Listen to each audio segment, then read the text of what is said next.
కాళేశ్వరం పేరుతో దోచుకున్న కేసీఆర్ ను ఎందుకు అరెస్టు చేయడం లేదని కాంగ్రెస్ సర్కార్ను బండి సంజయ్ సూటిగా ప్రశ్నించారు. అలాగే ఆయన కుటుంబ ఆస్తులను ఎందుకు స్వాధీనం చేసుకోవడం లేదంటూ నిలదీశారు. హన్మకొండ జిల్లా కమలాపూర్లో ప్రజాహిత యాత్రలో పాల్గొన్న బండి సంజయ్ తెలంగాణలో 10 ఏళ్ల పాటు రాక్షస రాజ్యం నడిచిందని ఫైర్ అయ్యారు.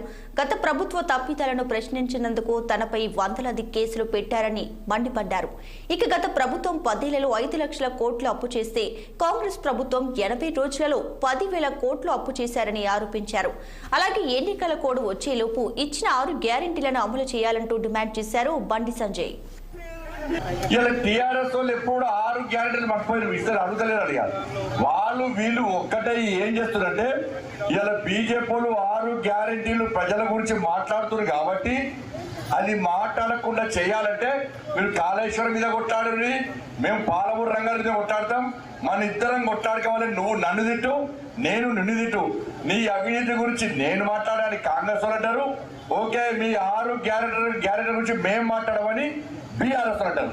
వాళ్ళేదేమో ఆ ఆరాటం, మా పోరాటం ఏమీద 6 గ్యారెంటీలు అమలు చేసేదాన్ని